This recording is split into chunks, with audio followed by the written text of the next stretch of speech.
இந்த காணொளி மூலம் இணைந்திருக்கும் அனைத்து நண்பர்களுக்கும் வணக்கம். இன்று உங்களிடம் என் மனதில் தோன்றிய சில விடயங்களை பகிர்ந்து கொள்ள ஆசைப்படுகிறேன். உங்கள் அனைவருக்கும் இரவு நேர பணியாளர்கள், அதாவது நைட் ஷிஃப்ட் ஒர்க்கர்ஸ் அப்படின்னு சொல்லும்போது உங்களுக்கு எல்லாம் என்ன நினைவுக்கு வரும்? ஒரு சிலர் யோசிக்கலாம், அவர்களுக்கு என்ன, இரவு நேரத்தில் அலுவலகத்திற்கு சென்று பாதி நேரம் வேலை முடித்து சிறிது நேரம் உறங்கிவிட்டு நேரத்தை கடத்திவிட்டு வருபவர்கள் தானே. பகல் நேரத்தை விட இரவு நேரத்தில் உறங்குவதற்கு நேரம் கிடைக்கும். அதிலும் நாம் சிலர் இரவு நேரத்தில் பணி செய்வதை எதிர்பார்க்கலாம். ஆனால் அது நாம் நினைத்தது போல் இருக்காது. இப்பொழுது நம் அனைவருக்கும் இந்த காணொளியை பார்க்கும் நேரம் என் மனதில் இருந்த ஒரு சின்ன கேள்வி. கற்பனை செய்து கொள்ளுங்கள், இப்பொழுது நேரம் இரவு 12 மணி இருந்தால் நீங்கள் என்ன செய்து கொண்டிருப்பீர்கள்? சிந்தித்து பாருங்கள். சிலர் தூங்கிக் கொண்டிருப்பீர்கள், பலர் மொபைல் பார்த்து கொண்டிருப்பீர்கள், வெகு சிலரே குடும்பத்தாருடன் பேசி கொண்டிருப்பீர்கள். ஆனால் தமிழ்நாட்டில் ஆயிரக்கணக்கான மக்கள் அந்த நேரத்தில் தங்கள் வேலை வாழ்க்கையை ஆரம்பிக்கிறார்கள்.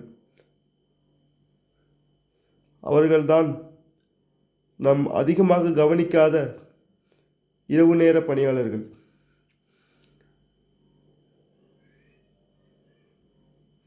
இன்று என் மனதில் தோன்றிய விஷயம் அவர்களின் வாழ்க்கை, அவர்களின் போராட்டம், அவர்களின் அமைதியான தியாகம்.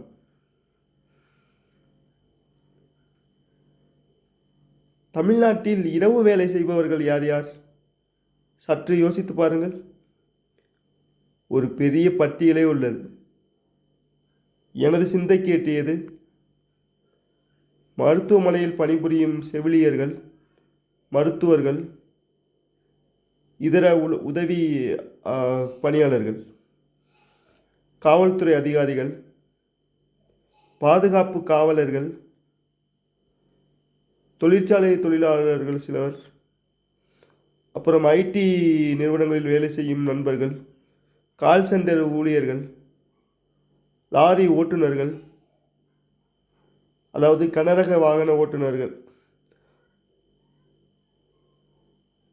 அடுத்து செய்தி ஊடக நிருபர் நண்பர்கள், இறுதியாக உணவு டெலிவரி செய்யும் பணியாளர்கள்.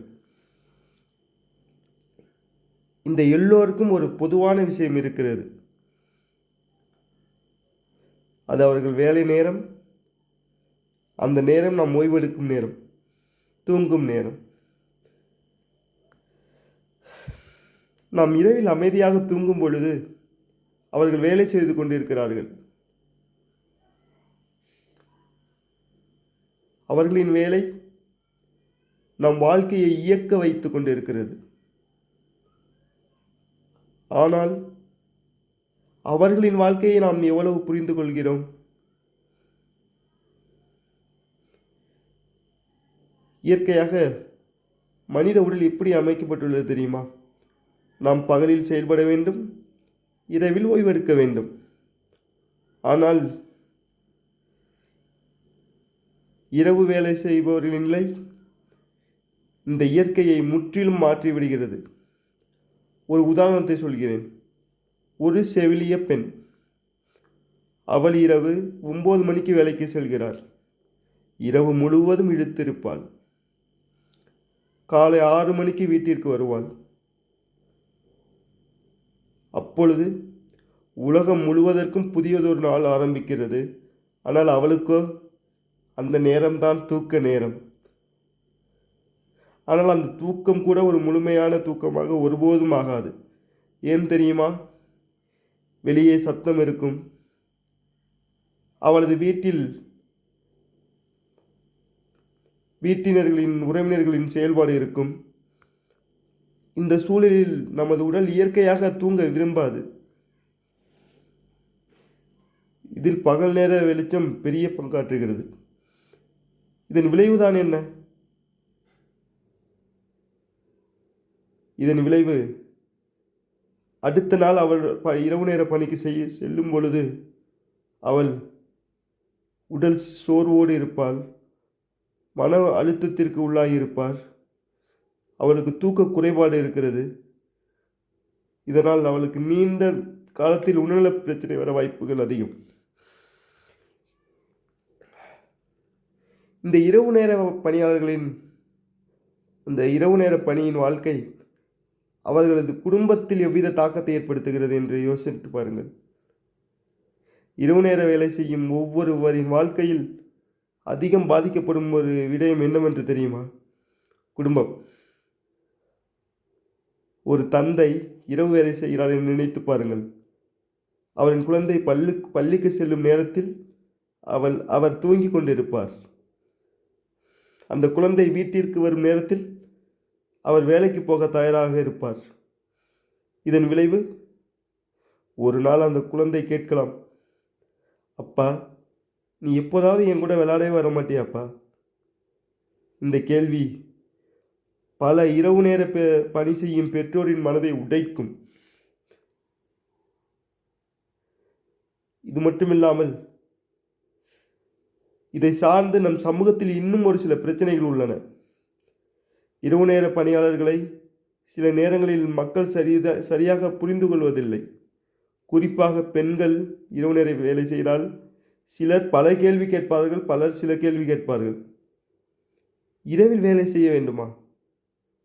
அதை யாரும் கேட்க மாட்டார்கள் அவர்கள் எவ்வளவு தியாகம் செய்கிறார்கள் என்று. ஒரு பெண் செவிலியர் ஒரு தாய் போல ஒரு நோயாளியின் உயிரை காப்பாற்றுகிறார். அது எந்த நேரத்தில் நடக்கிறது? இரவு 2 மணிக்கு. அப்பொழுது அவள் தனது குடும்பத்துடன் இல்லை, அவள் தூங்கிக் கொண்டில்லை. ஆனால் அவள் ஒருவரின் உயிரை காப்பாற்றி கொண்டிருக்கிறார் என்பதை நினைவில் வைத்துக் கொள்ள வேண்டும். இரவு நேர வேலை செய்யும் பல பாதுகாப்பு சவால்களையும் சந்திக்க நேரிடுகிறது. இதிலும் குறிப்பாக பெண்களின் பாதிப்பு அதிகம்.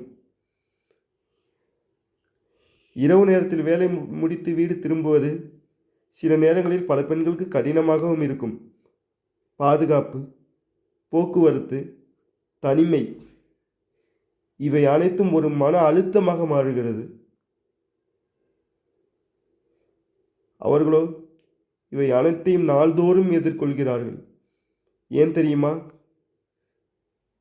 அவர்களின் வாழ்க்கையின் பொருளாதார நிலை மாற வேண்டும் என்ற ஒரே நோக்கத்தோடு. ஆனால் நமக்கு இரவு நேர வேலை என்றாலே நேரத்தை கடத்திவிட்டு வருவது என்றுதான் நம் பலரது சிந்தையில் ஆழமாக பதிந்திருக்கிறது. இரவு நேர பணி வாழ்க்கை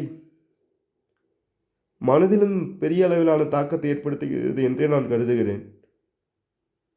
இதில் பலர் அனுபவிப்பது ஒரு தனிமை உணர்வு, மிகவும் குறைந்த சமூகத்தினுடனான தொடர்பு,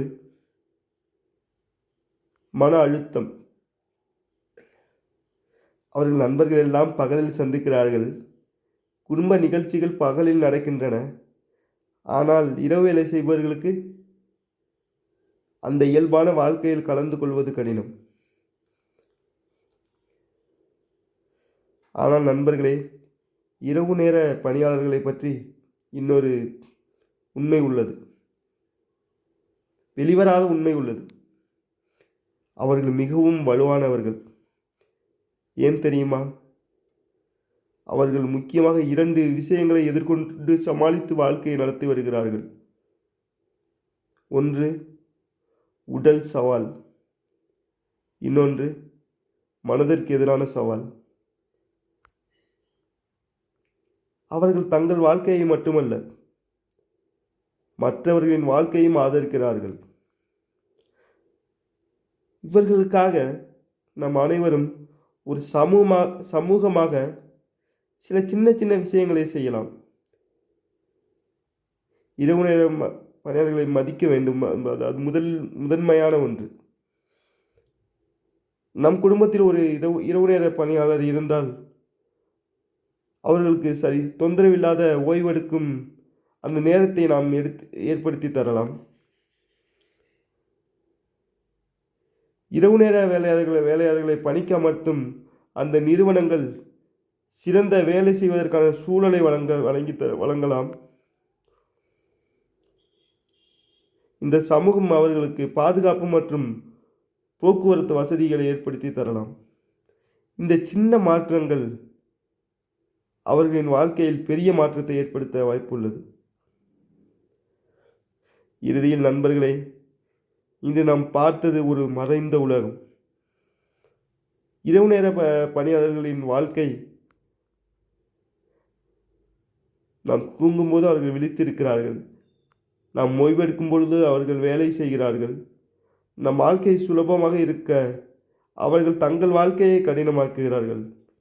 அதனால் அடுத்த முறை நீங்கள் ஒரு பாதுகாப்பு காவலரையோ, செவிலியரையோ, தொழிற்சாலை பணியாளையோ, இல்லை ஒரு டெலிவரி பாயையோ பார்த்தால், இல்லை ஒரு ஐடி ஊழியரையோ சந்திக்க நேரிட்டால் ஒரு விஷயம் மட்டும் நினைவில் வைத்துக் கொள்ளுங்கள். அவர்கள் சாதாரண மனிதர்கள் இல்லை. அவர்கள் நாம் இந்த சமுதாயத்தின் அமைதியான வீரர்கள்.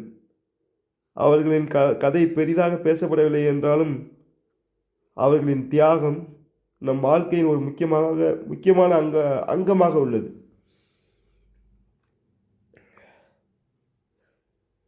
இந்த காணொளி உங்களுக்கு பயனுள்ளதாக இருந்தால் உங்கள் இரவு நேர பணி செய்யும் நண்பர்களுடன் பகிர்ந்து கொள்ளுங்கள். ஏனெனில் சில கதைகள் கேட்கப்பட வேண்டும், சில மனிதர்கள் மதிக்கப்பட வேண்டும். நன்றி.